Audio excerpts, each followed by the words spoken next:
All right, everybody, what's up, fourth period?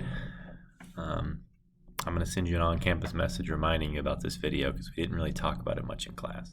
So I hope you see this. I think it'll be very helpful. It's going to be two parts.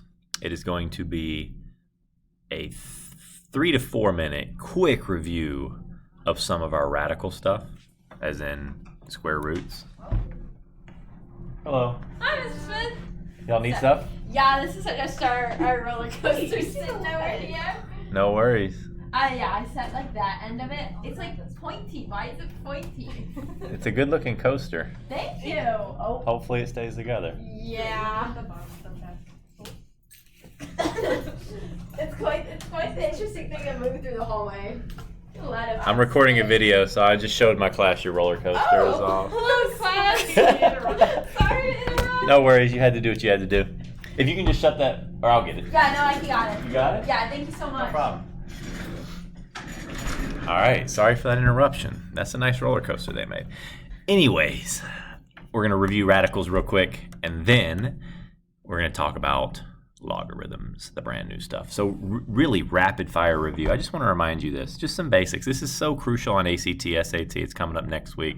You got to understand some of these radical properties. If I have, say, 3 on the square root of 6 multiplied by 2 on the square root of 4, what I do there is you are allowed to multiply radicals that are different. The square root of 6 and the square root of 4, those are different. I can still multiply those.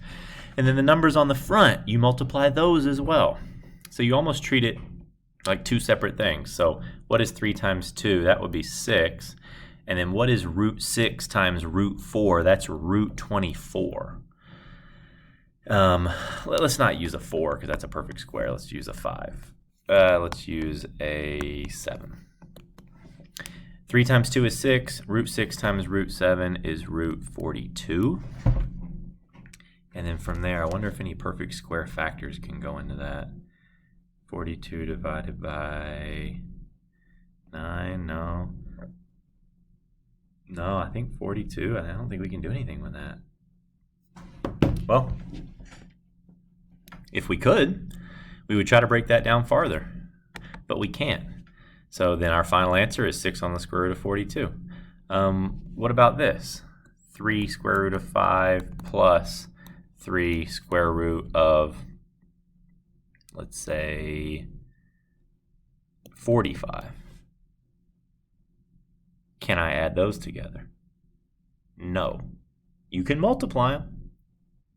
3 times 3 is 9, and 5 times 45 is 225. You can multiply those, but you cannot add them. But what we can do is try to simplify this. You always look to simplify those radicals. The square root of 45 can be broken down into the square root of 9 times the square root of 5. Which one of those is perfect square? This one is. That can simplify out. The square root of 9 is 3. So there's already a 3 out there. This 3 comes out to join it and makes 9 on the square root of whatever's left over, 5. Over here, we were dealing with a 3 root 5. And now, what do you know? You can add those now because they have the same base. 3 root 5 plus 9 root 5 is 12 root 5. You can add those. So, quick review is multiplying. You can multiply if they're different radicals, and then you look to try to simplify if possible. Adding, they have to be the same before you can add, and you often have to try to get them the same. Okay? We're going to go over those quizzes, I think, on block day. Well, block day we're doing our lab. It honestly might be tomorrow we go over those quizzes. So I'll pass those out and we'll go over those. But enough of that. Pause the video if you want to get either of those examples down because I'm about to erase them. But we need to talk about logarithms, all right? So here we go. 4:19, 4 minutes and 19 seconds into the video. Stick with me here for 8 minutes, okay? Here we go. Let's say we have something like this. 5x. I already said 5x. See, that's already wrong. This is not 5x. This is 5x. There is a huge difference between 5x and 5 to the x power. Okay, so this is 5 to the x power, like we talked about today at the end of class, equals 125. All right, so go ahead and try to solve that. Basically what this is asking is it's asking 5 to the what power equals 125. You could probably do this in your head. We know that 5 to the second power is 25, and 25 times 5 would be 125. So the answer is 3. But I want to use this simple example to teach a little bit. So let me use 3 vocabulary words here. This right here, that 5, that's the base. 5 to the what power? 5 is the base. 2 to the what power? 2 is the base. E to the what power? E is the base. Whatever is kind of that value right there that has the exponent on it, that is the base. Okay, we'll use that word tomorrow. Second thing is this. That is the exponent. Okay, goes without saying. Raised to the power of 2, 3, 4. In this case, it's x, and we're trying to solve for it. And then this, we'll just call this a number. That's just a number. So the most important are the base and the exponent, but then it's important to know to use that number as well. Okay, so we already said that x is 3. So this right here, and we touched on this on Monday, this is an exponential expression.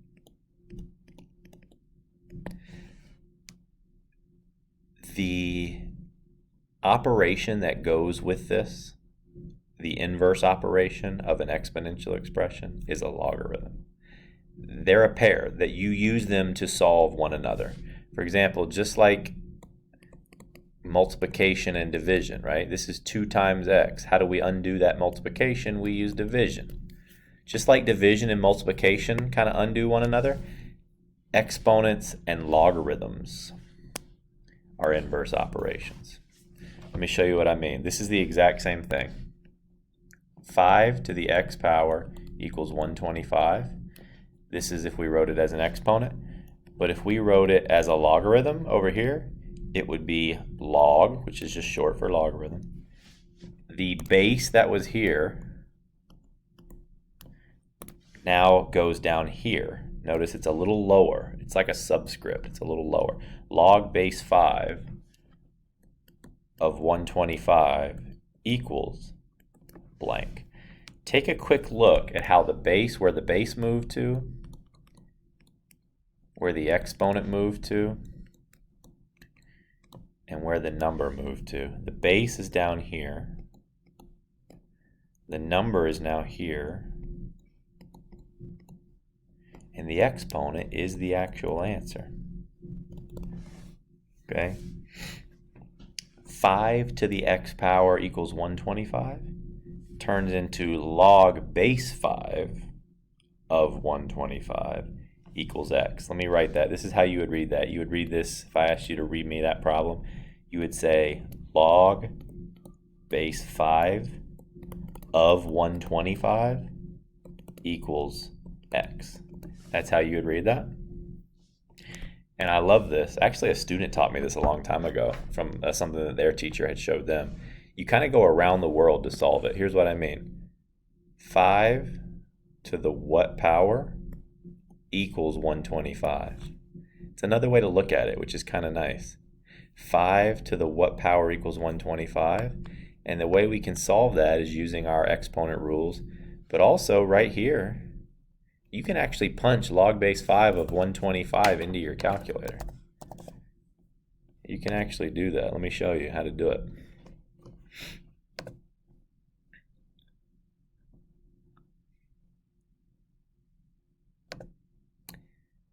Where do we go? I think it's in math, and then you press over a couple times. No, let me find it. It's in, see this right here, log, has a base of 10, but we need to do log base 5. I'll remember it in a second. Where do I go? Maybe it's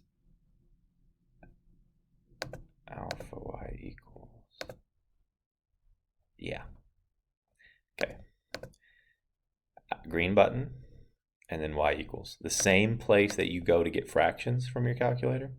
If you press the over arrow one time, it has some of the more commonly used functions in your calculator.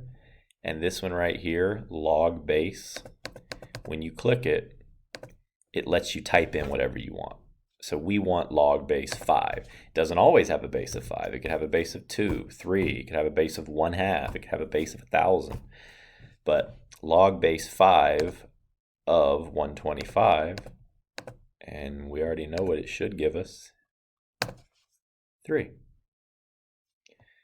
Second enter pulls up another one. Let's change this to like log base 4. Let's do log base 2 to 16. The way we would read this is go around the world. 2 to the what power would equal 16? 2 to the what power would equal 16?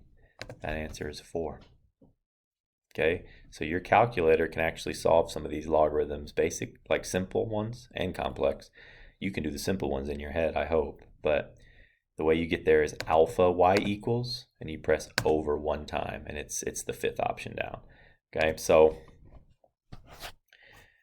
to kind of sum some of this up here, because this is the foundation. We're going to practice this tomorrow, but you've got to realize this connection.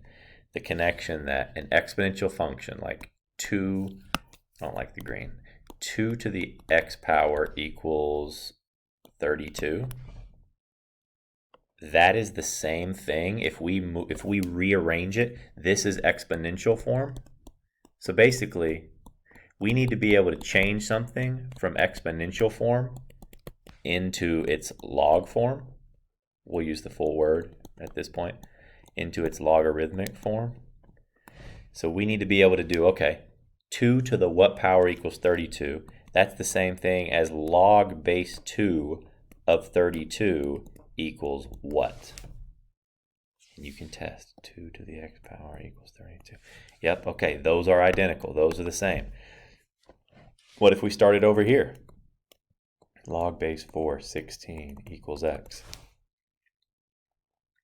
What if we needed to go from this form backwards the other way? Well, that's where the around the world comes into play. 4 to the x power equals 16. Okay, these are the same thing.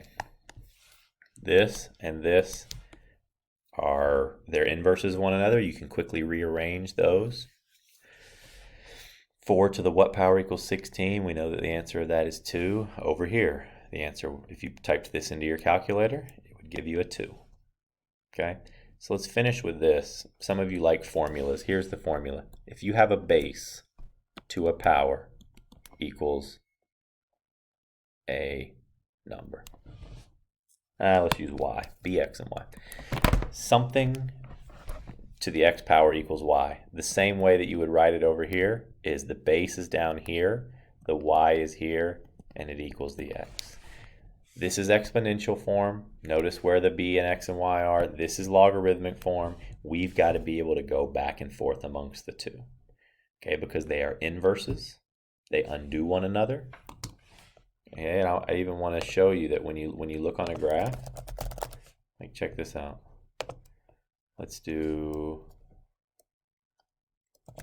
y equals 2 to the x power, and then we'll do a log base 2. Will it let me do? It's not going to let me. Well, I can do a 10 to the x power. 10 to the x power and log of x. See how those are very similar shapes? It's because they're inverses. Exponential functions and logarithms are inverses. So go back and watch this video again, because tomorrow we need to be able to go back and forth with ease.